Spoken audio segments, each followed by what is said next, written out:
For those of you that don't know, we've been a bit out of things for about a month. We were living in that one-room apartment and it was a bit too much for us. So ever since Eitan left, now he's back, so we're starting again. It's literally, the day he left, we made the announcement, okay, Eitan's leaving, so we're stopping. We're putting things on hold. Eitan did not tell us when he's going to be back. But we will let you know when we will open up again. Eitan came back. He just gave us a phone call this week. Apparently he was already back for 2 weeks. It's his fault that we didn't start 2 weeks ago. And he let us know that this week he's back, but he's a bit sick. We thought he had COVID. Maybe he does, but he just doesn't tell us. No, it's something called Delta variant. Oh, it's not COVID. But he is fine and healthy, and we are really glad to have him here with us. Thank you, Rabbi. Yes. I'm happy to be here. Thank you for opening up Ep124 again. We really appreciate it. Second, I want to thank, by the way, there's only like 5 people here and I'm with a microphone. That's because I love being on a microphone. I love myself. Second thing is, I want to thank my amazing wife, Shira. This week is our 3rd event for this week. It's pretty lit for Ep124. We did a wedding that we ran, and well, we didn't run it. I had to run down the aisle, but that's as far as it. Dance. And well, I had to put on a show. And then we had a Sheva Brachot, which is like a mini wedding the next day that we did here. And we hosted his family and her family and Erez. You know, everyone knows Erez. Of course. So we had the wedding for Erez this week. And then we were going to have Taco Tuesday, but we were like, okay, wait a second, we need to, our kids are going crazy. We got to take off another day. And then we'll do Wine Wednesday instead. But no, we couldn't do Taco Tuesday, it's too much. So we did Wine Wednesday. And again, we're doing Shabbat this week. So all of you are welcome to join us for Shabbat. It's a great vibe. Oh, by the way, that's another reason why I'm using a microphone. Because when Avraham makes noise, my noise is louder.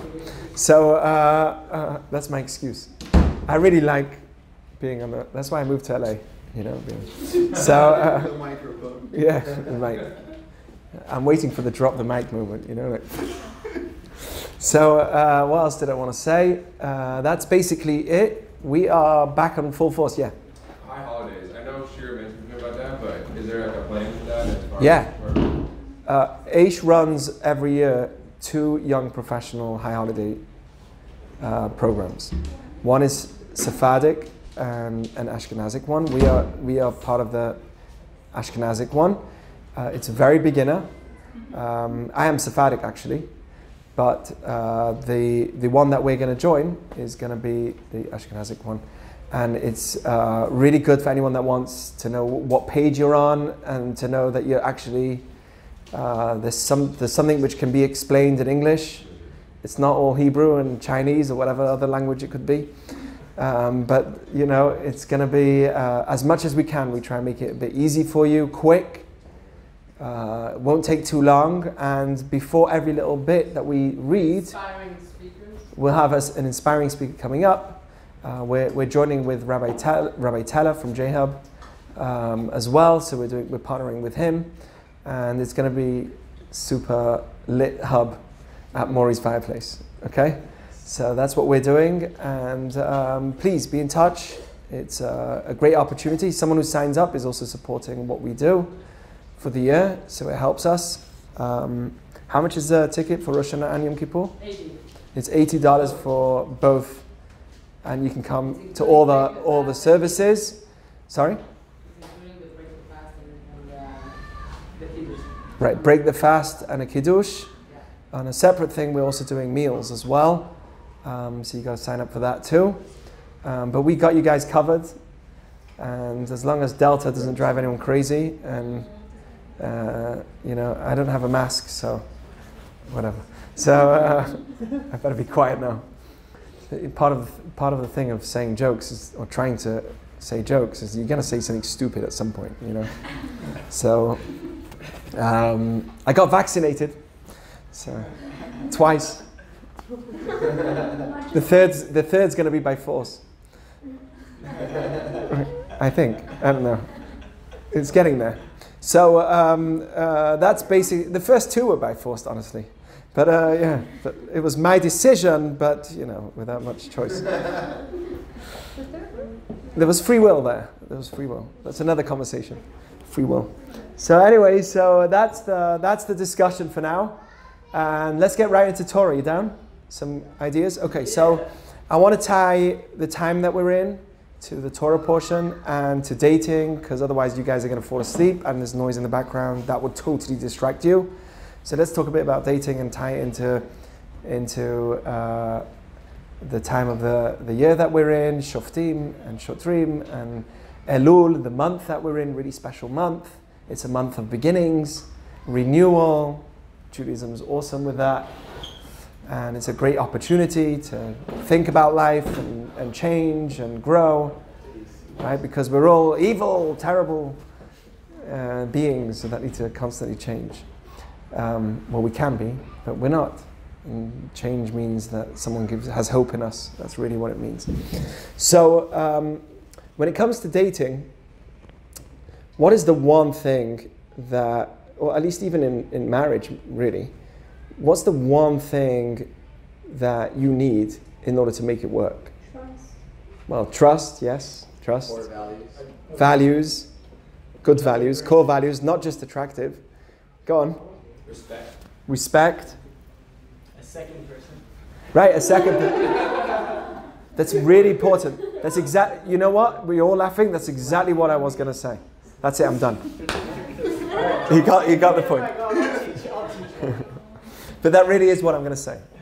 Is that if, they say that love and relationships is reciprocal, right? You got to have two sides to the coin.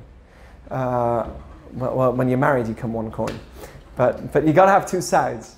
It can't be that, you're just chilling there, sitting, relaxing on your phone or whatever, and somehow the magic is going to happen. There's got to be an effort on both sides. So, swipe right. Sorry? Right. You got to swipe right. You gotta swipe That's right. definitely a stage. There's definitely a stage. Don't swipe left. But you know what? Even if you do swipe left, it's just a swipe. You can go back, and if you're good looking enough, you'll get back in. Right? So is that how it works? I don't know. I've never been on swipe culture. What? You have to pay extra. You have to pay extra? Really? Really? If you by mistake swipe left, you have to pay? Yeah, you have to pay so you can use the go back feature. Did you create this app? Wait, which app are you talking about, Brian? All of them. I don't know. Hinge. So the most important thing is that there's two sides to the coin. To me, that is a very important aspect. If each person waits for the other to do something, then nothing's going to happen. And when both are active, then maybe you have something going, But if no one's active, or one guy's on the phone and the other one's like, hey, honey, and no response, just like, yeah. This ain't going anywhere, So you got to see a two-sided du-siach in Hebrew, they call it, a du-siach. And when it comes to Judaism, it's like that too. This month is called, don't fall asleep now, because we learn all the wisdom of Judaism about relationships is learned from our relationship with God.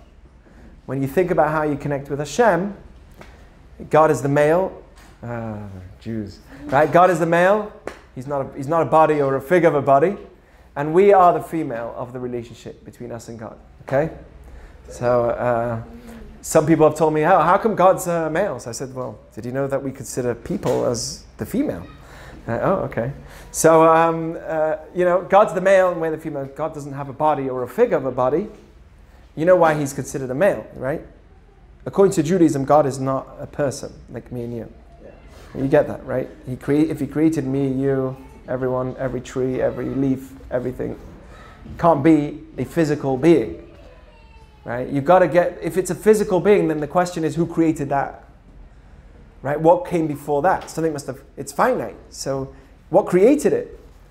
You have to come to the conclusion that the source of everything couldn't have come from nothing. Well, actually Judaism does say that everything came from nothing, but with the word of God, with the power of Hashem. Okay? It's not that God is a physical being. And so why is it that God's considered a male? He should be called a female. Nowadays it would be way cooler to call God a female. That way we are more accepting and so on. Right? Why is God considered a male? Giver. Well, females don't give. Oh, I'm going to get in trouble if I said that. Right? It's true God is a giver. Females don't give? Of course they do. So the idea is that when it comes to creation, you're on the right path. But I'm just showing you how whatever you say is like. So when it comes to a physical relationship, I hope my kids, the door's closed. But when it comes to a physical relationship, the male is the one that gives something that lasts for a very short amount of time. Okay, a tremendous amount of potential. Right, a tremendous amount of potential. And what a mother is able to do, what the spouse is able to do, is to take one of those. Right, all subconsciously. This is all biological. But think about, or don't think too much, but think about what happens, right? She's able to take one of those, okay, one of those millions of potentials that will last for not very long, and she's able to connect to it and build it into a baby, and eventually a child that's born. But it's the focus of being able to take so much potential and being able to take one of those potentials and bringing it out into a human being. That's a tremendous ability.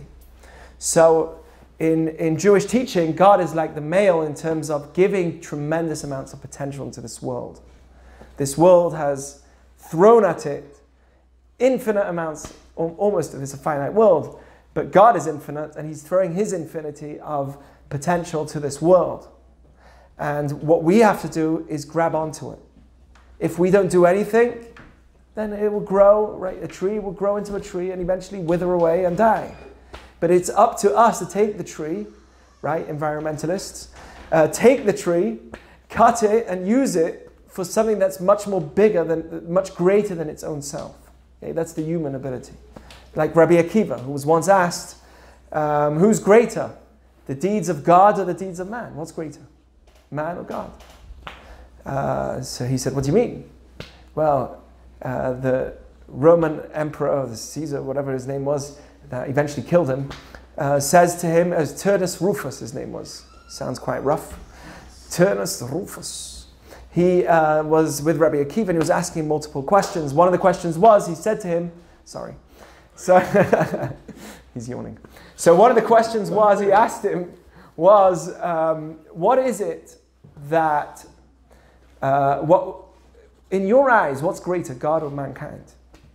And he was trying to trick Rabbi Akiva, because he was trying to tell him, listen, if you tell me God's greater than mankind, then how can you do anything in this world? You should be a person that doesn't do circumcision. You shouldn't clothe yourself. You shouldn't do anything. Leave the world there it is, right? The Roman culture and the Greek culture, they valued the body. They worshipped the physicality, because they thought that's everything. Right, the hedonists. So they valued, the word gym. This is for Ken Spiro quote. A gym comes from gymnos, which means to be naked, right? Think about that next time you go to the gym. But originally, the word gym comes from the word gymnos, which means to be naked in Greek culture, because that's how they worked out, right? They used to run with the great six-pack. That's how the Olympics was. Somehow they managed to hide their body parts in the picture, but otherwise that's how they used to work. It's gymnos in Greek language, in Latin or whatever it is, means to be naked. So they worship the physical. So he said to him, listen, if you believe that God is the creator of everything and he's greater than the deeds of man, then how can you do anything? How can you create, how can you do circumcision? How can you change the world? How can you believe in fixing the world, repairing the world? Not necessarily fixing it, but improving and bringing light of God to the world. How can you believe that? He already created it. His deeds are greater than yours. And if you believe that mankind is greater than God, then you're a heretic. How can you say that mankind is greater than God? That's insane. You believe in God. So how can you say mankind's deeds are greater than the deeds of God in this world? It doesn't make sense. So what was the response? Rabbi Akiva went without speaking. Best way to respond, by the way, is not to speak.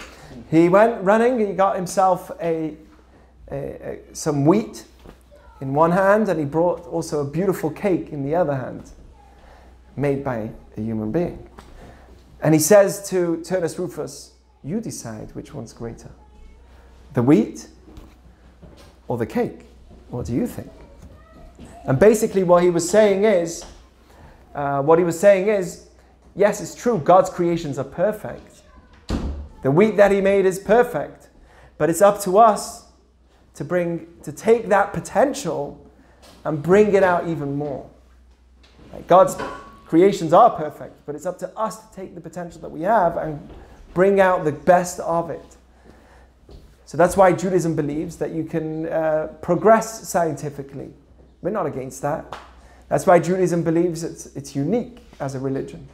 That we can build and change and advance ourselves in terms of the physical world. There's nothing wrong with that. In fact, it only makes our Judaism better. Right? When things are more convenient for us, it can be. We have more time to study Torah somehow. So much science has helped us, but then it made us more lazy, right? People today say they have no time. What do you mean you have no time? You have a washing machine that washes your clothes for you.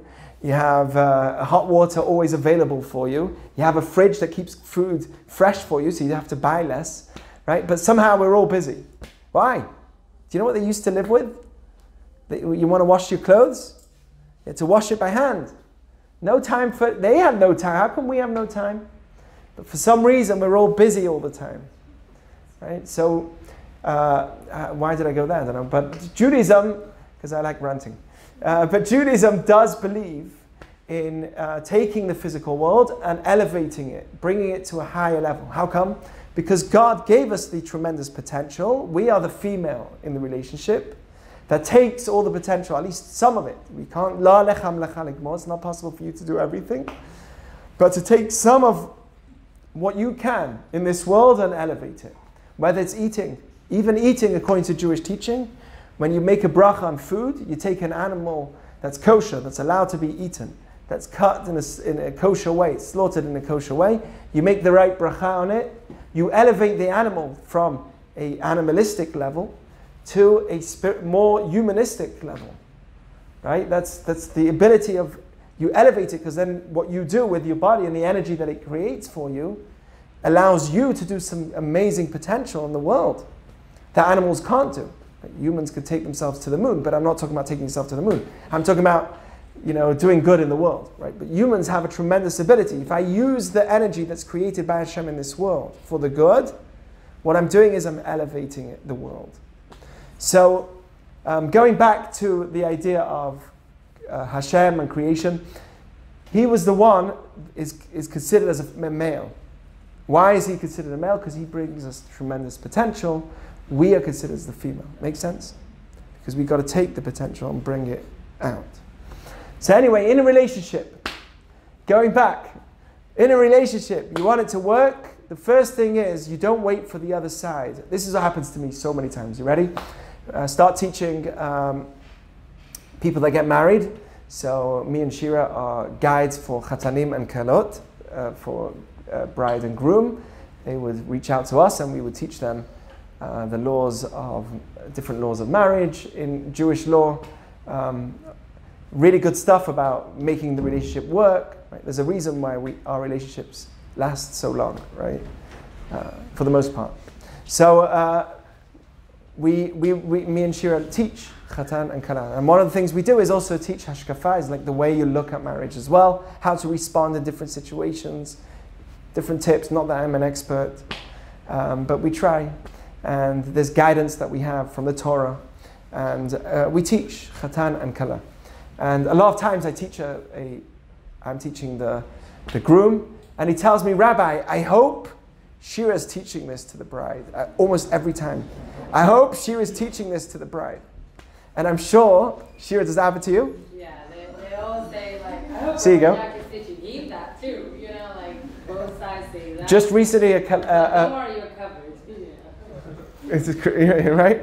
So just recently, a bride came into our house, and I hope she's not listening to this video, because she doesn't know who it is.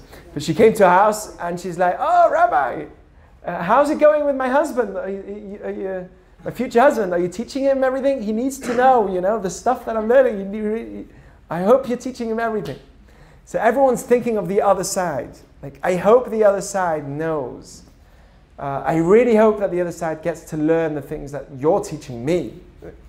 So one of the things I tell them is, as a response, is they are getting taught the same things. But don't worry. If you do your part, you will get everything back to you. Everything will come back the way it's meant to. Just do your part. Now, that's not always true. There's always exceptions to the rule. Don't get me wrong. You can have a great guy that's giving to the relationship, and you just have someone like this, and not doing anything, right? So that's a mistake, right? You can have that. If he's good with that and that floats his boat, great, But normally in a relationship, there's got to be a two-sided situation. So if you're putting in the effort, normally, it's not always a given, but according to physical understanding, for sure it's not a given. It's not always going to happen. But on a spiritual level, from a Jewish perspective, there's a rule. B'derech sha'adam moded, modedim lo. The way a person acts is how people are going to act back to you. This is a rule that's so important for the way you approach everything. Work too. You walk into a business deal, how are you approaching the deal? Because the way that you approach the deal is how they're going to approach back to you. If you come in with confidence, you come in with experience, you did some preparations before, and then you walk in, right? Obviously not too confident, because they're going to be like, oh, I don't like this guy. But if you come in with a certain element of confidence, they're going to come back to you, and they're going to like you, and they're going to respond in a good way. So there is this rule in Judaism: you've got to take the initiative. And that's very much of the time of the year that we're in. This month is called Elul, and it literally stands for Ani ledodi v'dodi li. I'm for my love, which is God. Yes, God is considered as a love. I know some people don't believe it, but you can actually get to a point where you're in love with God. So Ani ledodi, I'm in love, I'm for my love, and then my love is for me. In Judaism, we believe that if you want things to work, even with God, who's infinitely loving, you've got to do your part. You can't expect, right, that you'll just be free, or like some other religions believe that you could just be atoned for your sins if you believe. It's not enough. According to Judaism, if somebody did something wrong, the only person that can fix it is you. We're very much about taking the initiative. We're not about somebody else taking the initiative for me or fixing me. There is an idea in Judaism that if I do my part, God's going to help me. But I've got to take the first step. It's like a father-child relationship. When my child starts walking, then I'm there on the side to help them make sure they don't fall and everything. But they've got to take the step. If they don't even make the step, at some point we're going to have to get worried. The child has to do something. So that's how it is in Judaism. That we are like the child in the relationship, and we've got to do our part. He's the best. So, It gets full with the wind. oh really? Okay. But we've got to do our part. Now, it's true that it also does say, Dodi li v'ani lo. It does say in Shira Shirim, Song of Songs, which is where this acronym comes from. My love is for me, and I am for him. It does say that, meaning God is for me also. I do know in the back of the head, like you said, that there's trust in the relationship. That he's there for me, he's got my back. Sorry? She said trust. Yeah, I know. I was putting her. I've done it. No, I know. I trust you too. So it's true that there has to be trust, that I know that there will be a return in the relationship, but I got to do my part. Anyway, this idea is also taught in terms of how we're judged on Rosh Hashanah.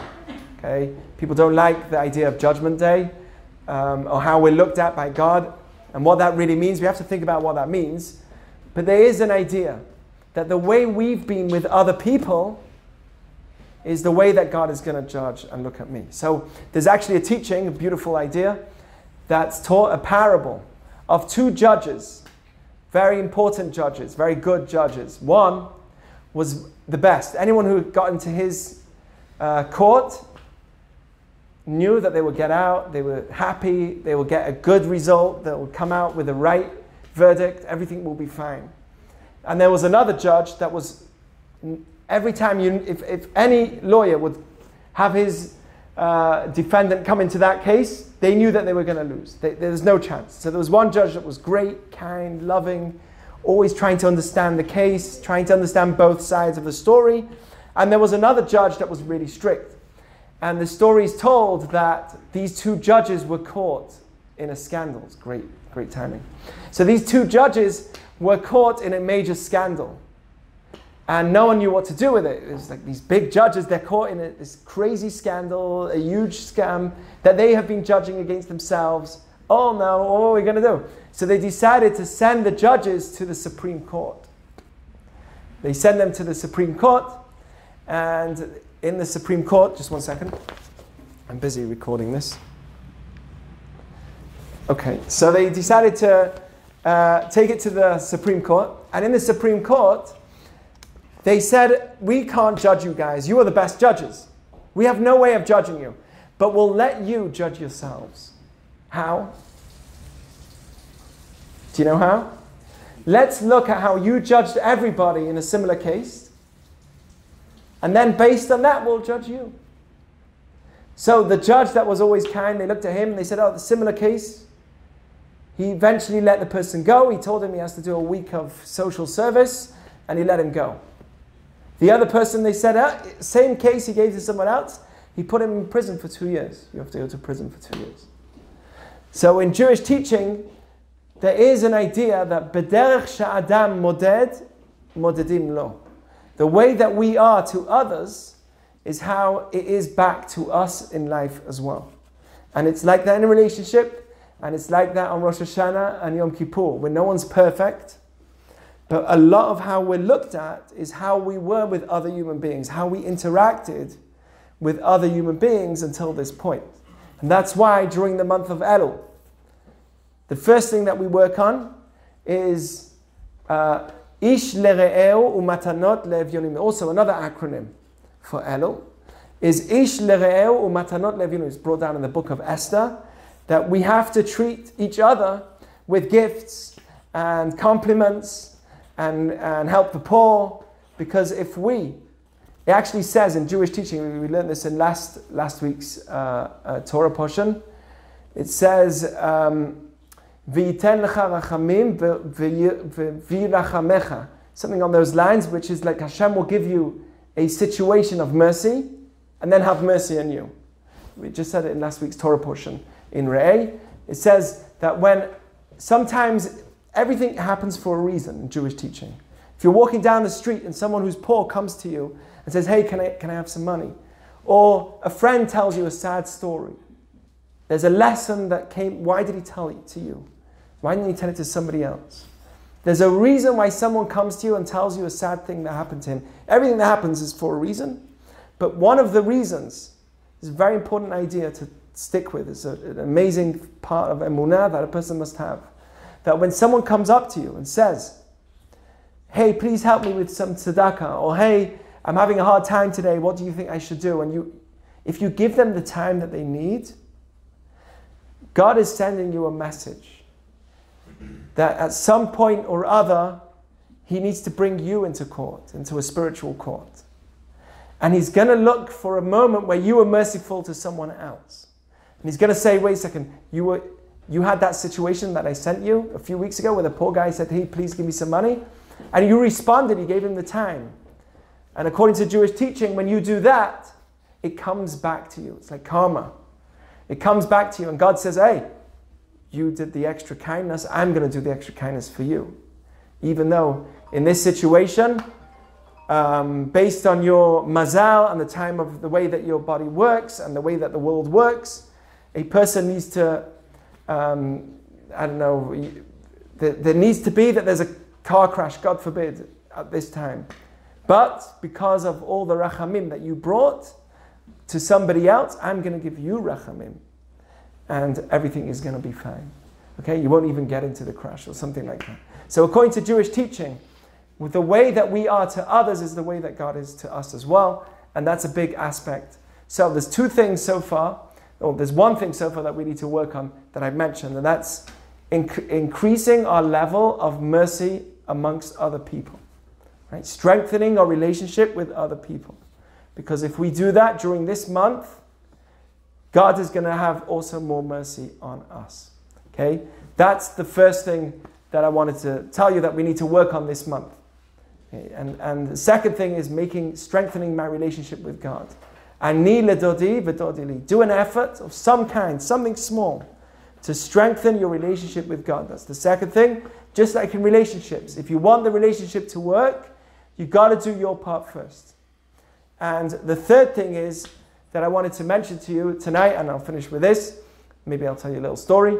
But the third thing I want to mention to you is making boundaries. This week's Torah portion always falls on the month of Elul. And in this week's Torah portion it says, Shoftim v'shotrim titen lecha b'chol sha'arecha. Place judges and police officers in all your gates. V'shaftu et ha'am mishpat tzedek. They should judge the people in a way of Dan Spalter. They should judge the people in a way of tzedek, of justice. According to Jewish teaching, a judge must not even get, the Talmud says, Mazutra, a big rabbi in the Talmud, he was given a feather. There was a feather on his jacket. And as he was walking into the court, there were many cases on the court. He was going to sit in many cases. And as he's walking to the court, there was something on his jacket.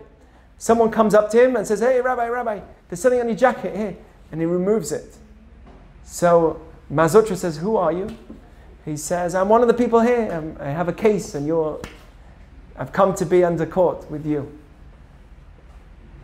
Mazutra looks at him and he says, "Pasin nalach ladina, you have now unable to be in my court. I'm unable to be your judge. Because even you did something small for me, I'm biased to the case."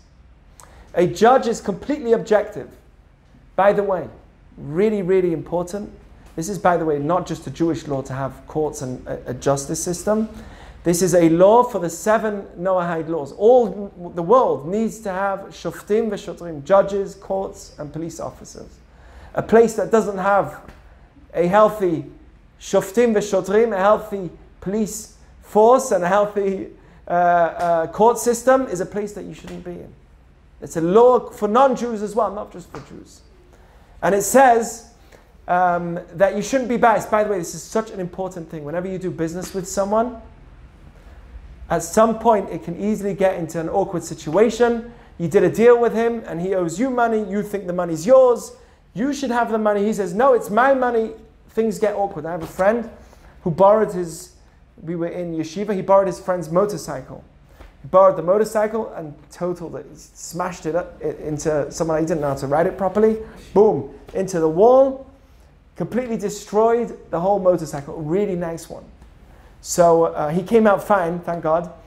But the friend, the owner of the motorcycle, said to him, "Listen, I want the money. I want you to pay the money." So he said, "Of course I will. But do I have to pay the full price? The full motorcycle, it's a lot. It's like something I can't afford. So I know that we have to do something. Plus the way that we did it was you lent it to me. Maybe it's different." So they made an agreement. We'll go to a Jewish court, and there are Jewish courts till today just for monetary law. Okay? And we'll see what the truth is, what the Torah says. And whatever the truth is, we'll follow, we'll agree. Because I know, it's obvious to me, this is so important whenever you do business with someone else, or you've got a friend that's working with you and your partners, but never say things that are unnecessary. "Yeah, we'll partner half-half." Why are you jumping? Otherwise, you're going to get yourself stuck after, right? So when it comes to, in any terms of business, first, you discuss and you make this conclusion before you even start. That there's one thing's for sure. I don't want to steal your money. And I know that you don't want to steal my money. We're both good people. But to me, I am sure that I've won this case. And I deserve all the money. You are sure that I don't deserve all the money and you deserve all the money. I know you're a good guy, but we don't want to steal. So let's go to court. Let's go to a Jewish court where 3 dayanim, 3 rabbis would sit and they'll tell you, they won't just say, the money's for him, the money's for him. They'll tell you exactly to detail what the Jewish law is, what the halacha is. And then you can come to a conclusion. You could say, listen, we'll sign. Whatever they say, we'll agree upon. It's much, much easier when it comes to monetary cases to take the law to a Jewish court first. It won't call it a court. It's more of a dispute, right? When it comes to money. And that way, many, many things can be solved. It's a beautiful way of making things work. In the old days, it used to be that there was courts and judges outside every gate of every city. You know, like in Jerusalem, when you walk to the Jerusalem, to the Kotel, you have the gates there. It used to be that those gates were massive rooms. Till today, you could see some of those gates in the old city are big. There's 2 walls, right? They're big rooms. It used to be that outside of every city, outside of every gate, there was a court sitting, waiting. And anyone who wants can come. You have a monetary dispute, don't be in machloket for even 1 minute. Judaism is all about shalom. It's all about peace. Don't even be in an argument for 1 minute. Let's quickly go. Sit with the Beit Din, sit with the monetary court, and we'll find out the result will resolve the situation. Okay, that's the ultimate way to do it. That's how it used to be done. But there's a different meaning, my friends, of what it means. Having judges and police officers in your gates. Sha'arim is in your body. There are many gates in your body. You have the gates of your eyes, your ears. These are openings. You have a mouth that speaks, a body that works, legs that walk, arms that touch. These are all different gates that allow you to have access to different parts of the world. And it says, Shoftim v'shotrim titen lecha b'chol sha'arecha. Put gates, put officers, and put judges in all of your gates. Don't just allow your body to be free. And don't just allow yourself to say, oh, I'm interested in this, let me see this. I'm interested in doing this, let me do this. But be somebody who has the right boundaries, who knows how to have a shofet, who knows how to have a judge on himself, an objective judge. Right? There's a difference between a judge and a lawyer. A lawyer would stand up for the person that's the worst. He could be a criminal. But I'm your lawyer now. And I'm going to stand up for you. I know you're a criminal. I agree, but I'm not going to say that in court. What do you mean? I agree that I'm wrong. No, I'm going to stand up for you in court. I'm going to win your case. A lawyer stands up for even the biggest criminal. Don't be a lawyer to yourself.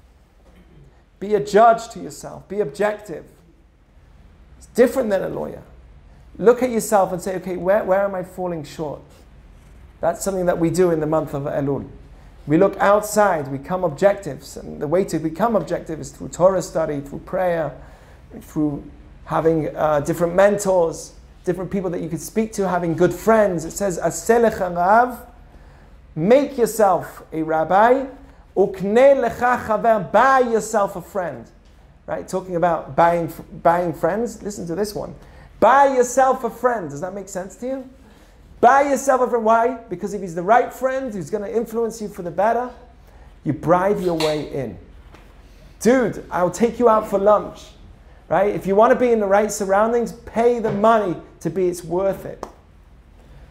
And it says, Shoftim v'shotrim titen lecha b'chol. Place your judgment and your officers, once you've made the right conclusion that this is not for me, this is not the place for me, or the way I've been going in this path this year hasn't been the right way, there's something I want to change, there's this thing that I want to change, whatever it is, right?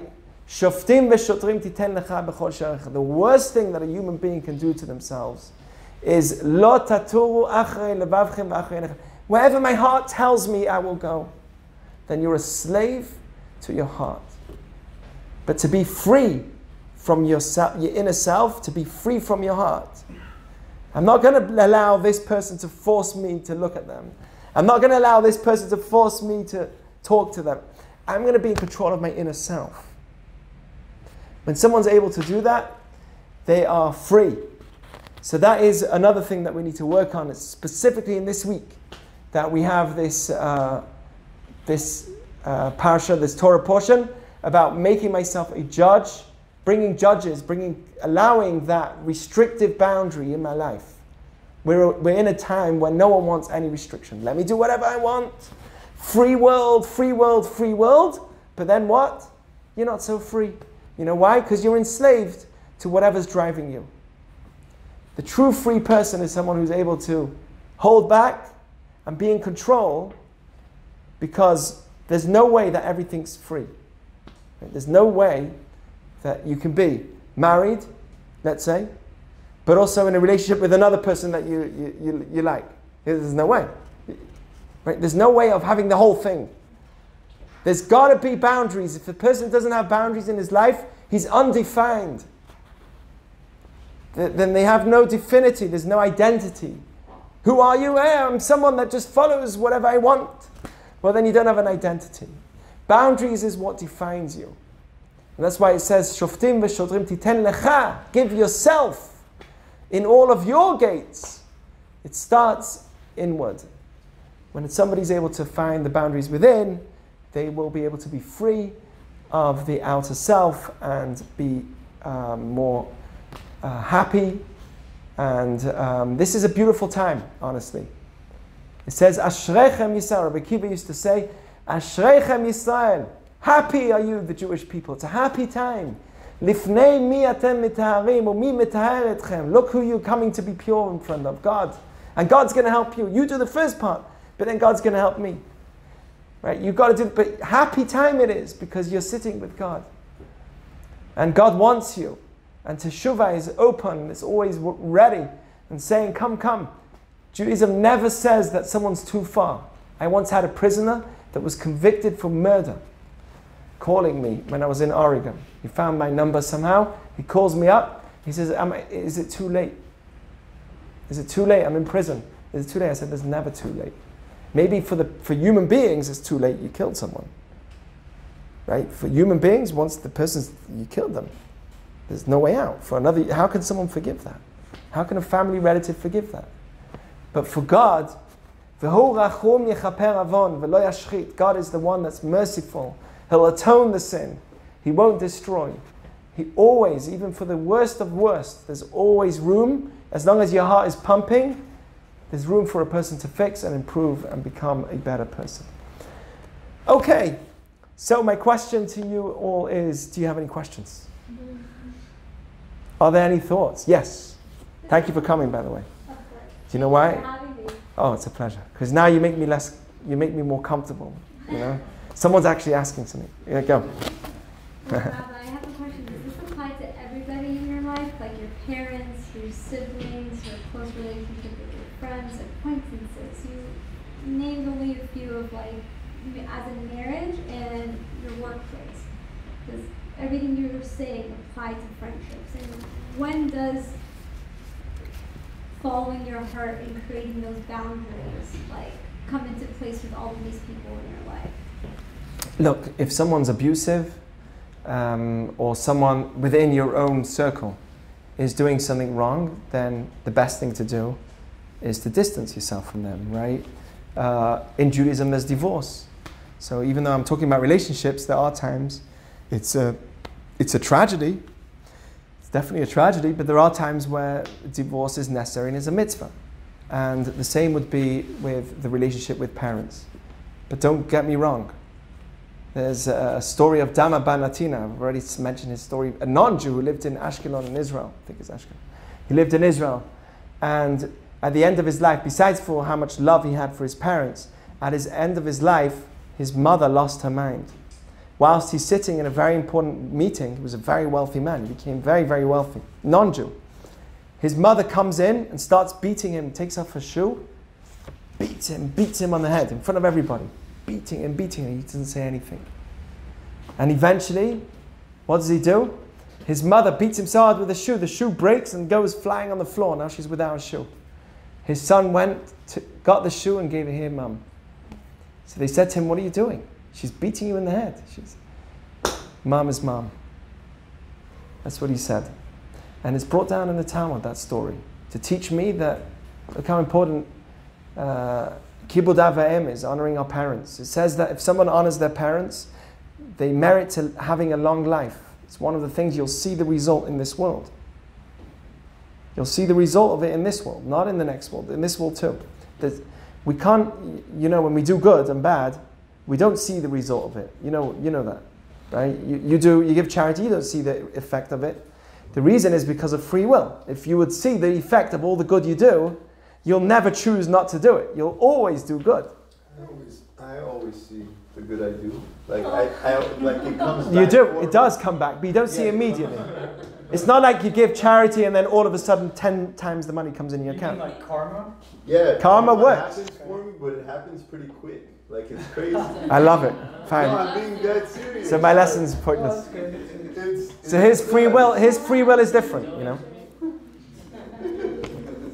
It's true. Some people might see the results because they're looking for it. They're looking for it. But one thing I know, it's not possible for us to see the results of the good that we do straight away every time. It's not possible, because then we will never choose to do bad. Right? In a world of free will, things are held off. Whether it's good or bad, it's held off from us. But there is a belief in Judaism. I've had once this conversation with someone. He told me, listen, when it comes to Judaism, I know that you work with people that are not so into their Judaism, they're Jewish, right? So they're not, I told them, first of all, it's not true. You should see H lit, it's pretty lit, right? They're very Jewish. But he says, I know that you're teaching about Judaism. I want you to be careful, he told me. You can't teach them how amazing Judaism is, and if you start getting close to God, He's going to pay you back, because it's not true. It's not always true. Right? You start getting more into Judaism and you do Shabbat, Hashem will pay you back, you'll have double the money. I told him, thank you very much for your advice. It's true that when you do good, you don't see the result immediately, and you shouldn't think that you will see the result immediately, because that's not a good principle to have, because when it doesn't work out, you'll be like, see, it doesn't work. But Judaism does believe, Ashrecha v'tov lach, yagia kapecha ki tochal, it says in Tehillim, work hard, you do the right things, and you'll eat the fruits. Happy are you, and good is it for you. Happy are you in this world, and good is it for you in the world to come. Judaism believes that if you do the right things, it's good for you here too. You will see the results here. Sometimes you see the results, sometimes you don't know how much of a result you're getting. You don't know why, but life is actually working out for you, and it could be because of the good that you did. So it says, I told him, I don't teach anybody that immediately good happens to you, but I do believe that when you do good, good happens back to you for sure, in this world and the world to come. So when it comes to relationships with your parents, yes, that's one of the things that you see the results in this world. We're guaranteed arichut yamim. I have an uncle who's a much older man now, he's in his 80s. He looked after my grandmother for 40 years. He has a family, he has kids. He lived in Ramleh in Israel, and he looked after my grandmother who had Parkinson's. She had Parkinson's for almost 40 years. By the end of her life, she looked like a skeleton. I remember going to her to see her a few weeks before she passed on. She was always with it towards the end. She really lost it. But she had to always be spoon-fed. It was literally, urgent care all the time in his house. And he paid for someone to come and look. I totally believe he's having longevity and a blessing in his life because of what he did for his mom. I've never seen such respect that somebody has for his mom. 40 years, my uncle. My uncle. I'm proud. But anyway, but that's just an example, we're promised by the way, Maimonides says that you're promised longevity not because of a spiritual reason. Not because of a spiritual reason. You're promised longevity because it makes sense logically also. Maimonides says this. Because when you look after your kids, when you look after your parents and respect them, your kids will follow suit. They'll see that that's what you did to your parents, they will copy and do the same. So Maimonides actually says it's a logical thing. That when you care for yours, eventually your children, it will come like a family thing. It's a cultural thing that happens, and it affects your culture. And it's like a known thing in your culture that you look after your parents when they get older. No one's there to look after. Old age homes are new. Shira's grandmother never wanted to go to an old age home. Till the day she passed away, she used to say, if I go to an old age home, I'm going to get old. And she lived till over 100. If I go to an old age home, I'm going to get old. And they'd never let her go to an old age home. Every single night, another child or grandchild came to sleep by her. And she never went to an old age home. It's an amazing thing. So, all the people that looked after, they are going to be blessed with longevity. It's an opportunity for long life. We look for health, we look for eating right, we've got to look for the spiritual reasons too.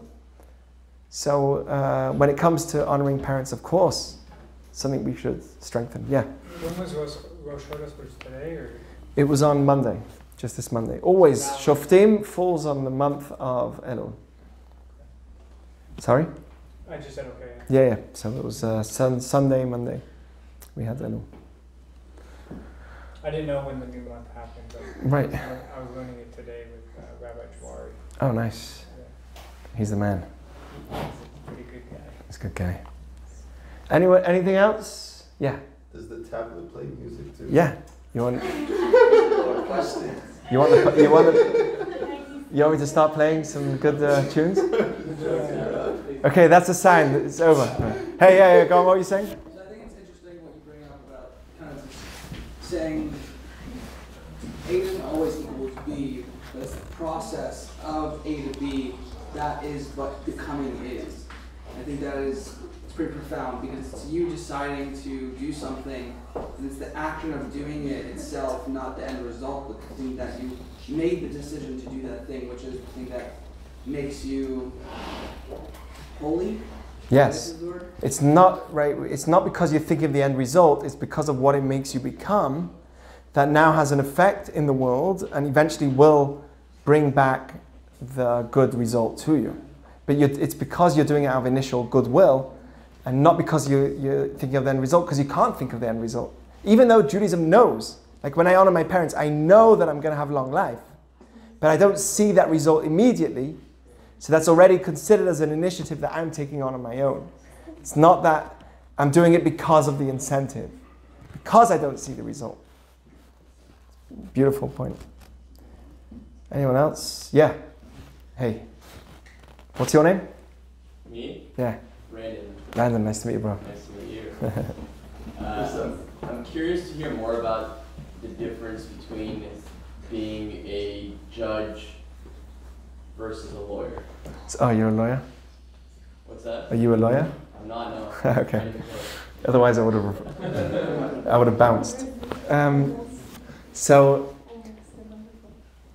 you know, a lawyer is also a good thing, you know, but in Jewish teaching, it's actually something that we try to avoid because you can push yourself. It's funny that so many Jews are lawyers, but it's because we push ourselves. Sometimes we can be fighting for something that's not just, right? We can help someone that's not necessarily doing the right thing. Like help him. Like I've been in a situation where a mum lost her custody to a child, and because her husband has the money, her husband had the lawyers, her husband had all the way in, and she was like working, minimum wage. She didn't have much money, and he had all the ways to get her to court, and he just won the case. And I went to try and help her out. She called me and asked me to join and help her out with her kid, but she basically at the beginning lost the case on her kid. Why? Because he had the better lawyer. Does that make sense to you? Okay. Is that fair? Oh, no. Of course not, right? Can I butt in? So, sorry, yeah, please. Can I butt in? Okay. Yeah. Did I go into the wrong wrong profession. Yeah, she's only. No, I didn't say a lawyer is a bad profession. She's biased.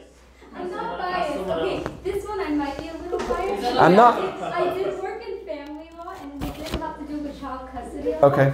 And there are times when there are good lawyers, and then there's the money and stuff. But however, that lawyer on the other side probably used false information to make the mother look honestly, probably in a false. Yeah, he did. And 100%. And the thing. That's illegal. 100%. However, the courts don't know that's illegal if you cannot counter it with true evidence. We did. Then Yeah. then you know it wasn't the lawyer. Then it wasn't the lawyer's fault at that point. Then it's the judge's fault. He's saying initially, and then he came in, and then. Well, it's just like whatever it is. I'm just saying I'm not judging the lawyers, but no. I want you to know that a lawyer can also do amazing things, right? If you're trying to save a child, let's say that's happening now in England, where a child's given, basically they consider him brain dead, and the parents are saying no, we believe that he can still live and whatever, and there's other doctors in America that say that he can live, and let's fly him to America. In England they won't let, because they have the national health system, whatever. So there's a great lawyer that's helping that family, and he's doing amazing things, right? The Talmud says be careful. It's brought down in Pirkei Avot. Be careful with being a lawyer, because you can train yourself to falsehood. It's very easy. You can easily be in a case where you're making money. So okay, let me stand up for this person, even though I somewhat know that this person's doing something wrong. But be very careful. It's not that but you're putting yourself, not always, but you can put yourself in muddy waters. Like I said, there's a lawyer that once spoke to us. He's a very religious Jew from Harvard. Do you remember him? He spoke to us. I forgot what was his name. No. Rabbi, amazing guy. He's like one of the biggest, very well known lawyer. And he spoke to our group a few months ago. Listen, he was incredible, right? He does amazing things. But again, it's a job that someone has to be very careful with. You can put yourself in muddy waters, Of course, that means, as a lawyer, you can pick and choose your clients. Right. And you take everything with a grain of salt. You have to be competent in that, meaning you have to do your own research. You also, as an attorney, you have to be diligent as to making sure that you're being a good representative to your client. Your client always comes first. However, if your client is lying, you have to be truthful to the court as well, and to the opposing party. However, in California, duty of confidentiality trumps that, but you still have to be truthful. And then if they're not being truthful and they go against their advice, you have to withdraw. Right, and eventually you can lose a job, so that's a risk to mess around with. It's better to lose your job. It's better to be truthful to the court, withdraw as their course. attorney, and keep your job rather than lying to the court and then losing your job. Of course. So, there's a big thing in being a lawyer, because law actually follows Torah. It's how it becomes. Of course, that's what I'm saying. The Torah says that Shoftim v'shotrim titen lecha. It's a mitzvah in the Torah to have courts and to bring justice into the world. Bringing justice into the world is a mitzvah. It's a good thing. I'm just pointing out that within being a judge is a very good thing, and being a lawyer can also be. It's just it depends who you're fighting for. Again, it's like everything. Sometimes lawyers don't have the opportunity to pick and choose if it's court ordered, though. That's the awesome. Right. The Talmud says, and this is another scary. The Talmud says that the best doctors can go to hell. Right? It's a very tov sheberofim lagehenom. It's a very scary statement. Doctors, why? Because they have a certain pride, and they get used to their job. They're tremendous. I'll just say this: along with the responsibility of life, there's always the danger of. So when you're a lawyer, you've got great responsibilities. So there's also a greater danger of doing something that's wrong. Yes. I'm not giving legal advice. There's no legal advice here. This is just an opinion.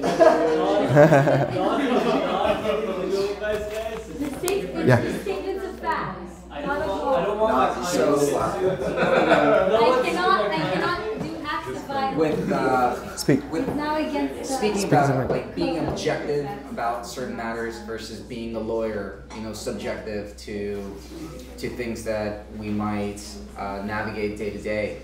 How do you know how to be objective unless you're taught, right? Because you might come from the point of view of the Torah, but someone who hasn't studied it doesn't really know. How do I know I'm not being the judge at the moment and being the lawyer, vice versa, right? Yeah, because so you need some kind of platform to study under and then know what the objective truth is. Otherwise, we're just really biased. Well, we're always biased. Yes. We're just navigating the muddy waters. I agree. We are biased. We are biased to our own desires and needs, and therefore, the Talmud's very strong about aseh lecharab. Make yourself a teacher, a master, somebody that can guide you.